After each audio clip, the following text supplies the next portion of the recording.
Aparte, el arcángel Miguel es el símbolo del movimiento rumano de Corneliu Codreanu. Entrevistamos en Bucarest a la mujer de Corneliu Codreanu, Ileana. Era muy amable con todos, pero era serio cuando quería imponer seriedad. Es decir, cuando lo consideraba necesario. Entonces mostraba una energía tal que hacía que se le obedeciera. Ante esa actitud era imposible decir que no. Era necesario obedecer. Era necesario hacer lo que él decía. Su misma voz transmitía esa seriedad, esa voluntad. Pero era afable y muy caritativo con los pobres. Cuando conseguía dinero, primero lo dividía entre las personas a las que quería donarlo y después volvía a casa con lo que le quedaba. Si no le quedaba nada, daba la vuelta al forro de los bolsillos y decía: no tengo nada, todo lo que tenía lo repartí. Ante declaraciones de este tipo, ¿qué podías hacer? No había nada que decir. Había que aceptar las cosas tal como eran. Era misericordioso, religioso, pero no era un santurrón. Rezaba 2 veces al día. Hacía ayuno total todos los viernes y a veces también el martes. Practicaba lo que nosotros llamábamos los rezos del corazón, que derivan de la tradición ortodoxa de los monjes del monte Athos. Uno se concentra en el corazón o en el centro del cerebro, entre las cejas, y con los ojos cerrados se repite el nombre de Jesús, invoca a Cristo, reteniendo la respiración y después oxigenando los pulmones muy deprisa. Como decía nuestro San Juan Crisóstomo: preserva sin cansarte. En el nombre de nuestro Señor Jesús, absórbele en tu corazón y Él te absorberá en el suyo. De 2 os convertiréis así en una única realidad.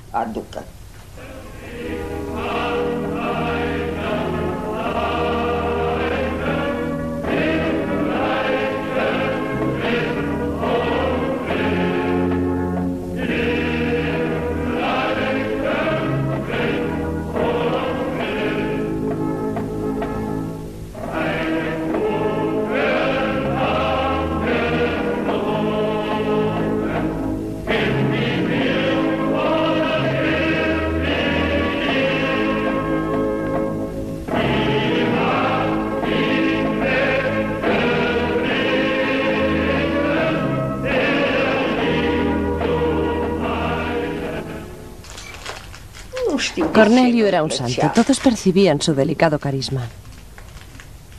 Le mataron en 1938 porque les daba miedo. Su fe era grande. Su padre sí que manifestaba su fe frecuentando la iglesia y practicando el ayuno. Pero sobre todo, frecuentaba la iglesia. Cornelio, al contrario, no tenía mucho tiempo para hacer lo mismo. Hacía unas rápidas visitas a la iglesia de Gorgani, pero no tenía días fijos. Su fe se manifestaba en sus actos de misericordia, en el cumplimiento de los ayunos, en el comportamiento, en las exhortaciones que hacía a los legionarios y en los dones espirituales que les ofrecía. Pero no exhibía su fe, al contrario, a veces la tenía en su corazón. Por la mañana y por la noche iba a rezar cerca de las tumbas de Motra y María. Para él era como ir a rezar a la iglesia. Se acercaba a aquel monumento fúnebre como si entrara en una iglesia. En 1940 fue exhumado el cuerpo de Codreanu, ejecutado 2 años antes. ¿Usted estaba presente en la exhumación del cuerpo de su marido? ¿Está dispuesta a hablar de ello? Sí, estaba presente, porque sabía que en aquel lugar había una fosa común. Los legionarios estaban trabajando para conseguir extraer los cadáveres que habían sido tirados allí dentro de cualquier manera. Toda la familia de Cornelio estaba presente. Después de extraer y colocar algunos cadáveres al borde de la fosa, dijeron: no encontramos al capitán. No encontramos al capitán. De pronto vi las botas con las que salió de casa, las que usaba para trepar por las montañas. Vi sus botas y entonces dije a los chicos: tened cuidado, porque aquí está Cornelio. Tened cuidado con vuestros movimientos. Y realmente le sacaron de allí. Le encontraron allí. La cara estaba destrozada por el ácido sulfúrico y la cal viva. Su cara estaba destrozada, pero lo más extraordinario era su cuerpo, que estaba amarillo como la cera. Un cadáver sin ningún morado, íntegro, intacto e inalterado, a pesar de los 2 años que había estado bajo tierra. Absolutamente intacto. Las únicas partes dañadas eran las que habían estado en contacto con la cal viva y con lo que le echaron encima, probablemente ácido sulfúrico. En un momento dado, Después de que le sacaran de la fosa, me incliné sobre él para intentar quitarle del dedo el anillo de boda y también el del símbolo de la legión. Conseguí sacárselos con cierta dificultad. Mi suegra gritó que debía dejárselos, que eran suyos. ¿Por qué tenía que sacárselos? No contesté nada. No reaccioné, había gente. Obedecí a mi suegra y volví a ponerle el anillo de boda y el del arcángel en el dedo, pero el primero no quiso volver a su sitio. Se quedó en la primera falange. Quedó así para siempre, así lo sepultaron. Su cara estaba destrozada. Tenía cerca un maletín, ya que cuando les habían hecho salir de la cárcel de Ranmiskusarat, les habían ordenado coger una muda de ropa blanca, porque tenían que volver. Iban a un interrogatorio y después tenían que volver a Ranmiskusarat. Por eso tenía al lado un maletín con un camisón de tipo campesino, porque él no usaba pijamas. Un camisón, lo necesario para afeitarse, una toalla, una muda de ropa blanca y nada más. Todas estas cosas me las requisaron una vez que me registraron la casa. Había tanta gente, tantos legionarios que asistían a esta exhumación. Al lado de la fosa había un ataúd y pusieron sus restos allí, tal como se encontraban. No le pusieron hábitos nuevos ni nada parecido. Le pusieron en el ataúd con los mismos vestidos que llevaba cuando encontraron y desenterraron su cadáver. Le hicieron las exequias en la iglesia de Gorgani antes de que fuera trasladado a la Casa Verde. El nuevo capitán de la Legión, el sucesor de Codreanu, asesinado por la policía del rey Carol en 1938, fue Ori Asima. Llegó al gobierno con el general Antonescu en septiembre de 1940. Desterraron al rey Carol, pero en febrero de 1941, Hitler decidió liberarse de Sima, definiéndolo como un loco, un terrorista y un agitador. Solo confiaba en el duro general Antonescu, que le aseguraba petróleo y tropas para el este. Sima fue siempre protegido por las SS de Himmler, que le utilizaron a menudo como agente secreto durante la guerra para misiones especiales en el mundo eslavo.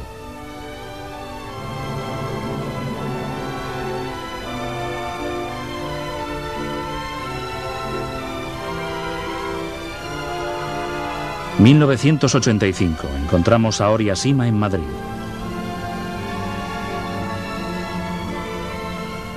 Señor Ori Asima, ¿la doctrina legionaria del hombre nuevo subordinaba el hombre a Dios? Bien, escúcheme. Esta doctrina legionaria es muy simple, pero muy profunda, ¿no? Se resume a tres nociones. Primero, individuo, la nación y Dios. Bueno, entre estos conceptos o nociones hay una, ¿cómo se dice? Hay una subordinación. Entre los unos y los otros. Una subordinación. Bien. El individuo debe ser subordinado a su nación. Y la nación debe ser subordinada al Dios, o mejor dicho, a las leyes divinas. A las leyes divinas. Bien. Yo creo, y nosotros creemos que este orden no es una invención filosófica, pero es un orden natural del mundo. Porque las naciones han sido creadas, creemos nosotros, por Dios, no por los hombres. No por circunstancias histórico-geográficas, pero Dios ha creado estas naciones.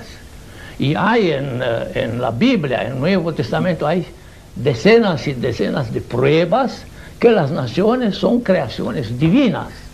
Cada nación tiene su alma colectiva, esa no se puede cambiar. El movimiento legionario ha sobrevivido, en primer lugar, ha sobrevivido en primer lugar gracias a su doctrina espiritual. Porque no hemos tenido solamente una doctrina política, pero también una doctrina espiritual.